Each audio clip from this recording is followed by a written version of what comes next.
know that in America alone, 47 million people suffer from a mental illness, and about 30% of those people do not seek help.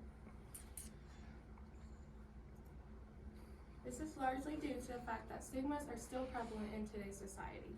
So why should we get educated? Well, about every person you will meet knows somebody or is somebody who is suffering from a mental illness. This is why breaking down the stigmas that are prevalent is so important to our society and to each person. So how do we get educated?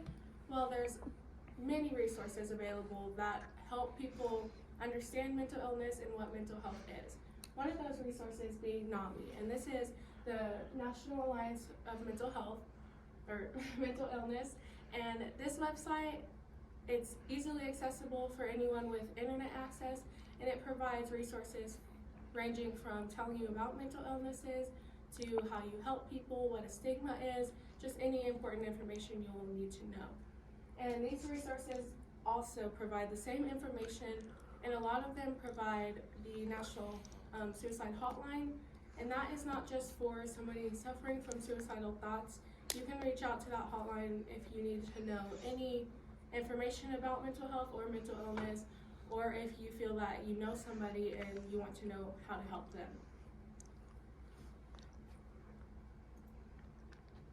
So, what is mental health and what is mental illness? And are they the same thing? Well, to answer those, mental health is your emotional, psychological, and social well-being.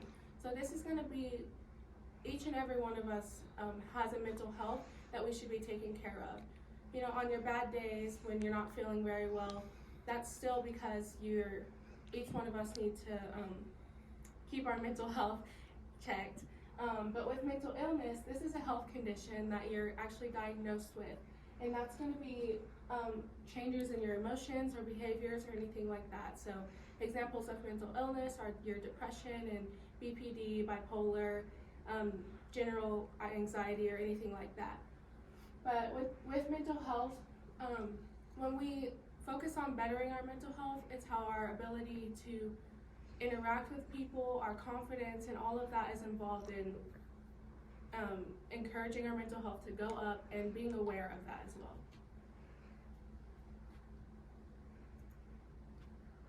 So what is a stigma? A lot of people don't understand what stigmas are, and that comes from a lack of misunderstanding. With that, when you're not educated about a topic and you think that people are just crazy or that you just don't understand their illness, then it becomes a stigma when you just don't understand. So with that being said, fear and misunderstanding is a lot of what stigma comes from, but some examples of stigma are that everyone has anxiety and you'll just get over it, or when you really can't get out of bed that you're just lazy, or that your illness is just diminished and you don't really understand the significance of it. So with that being said, a lot of the stigmas that you'll see come from men's health stigma, so that can be men don't suffer from depression or anything like that. There's also cultural stigmas, so with families that don't understand therapy or the use of medication, that is a stigma because mental illness is real and there is help available. So if anybody's telling you that, you know, you can just get over it or that it doesn't exist, that is untrue, and that's just negative attitude and behaviors towards that. With that being said, some ways to stop the stigmas are first being educated.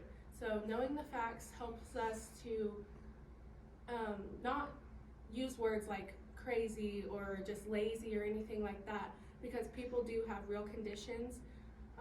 So knowing what anxiety is and what depression is will help you help people.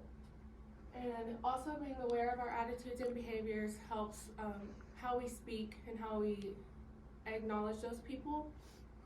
Choosing our words carefully is also a big important thing. So whenever we're talking to people and they're really telling you how they feel, it's important to listen to them and know what you're going to say back that would help them in the long run.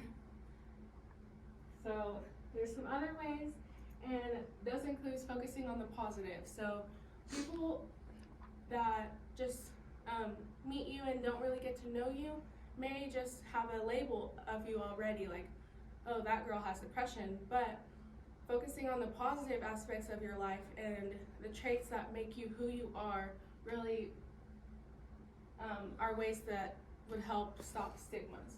And then also including everyone.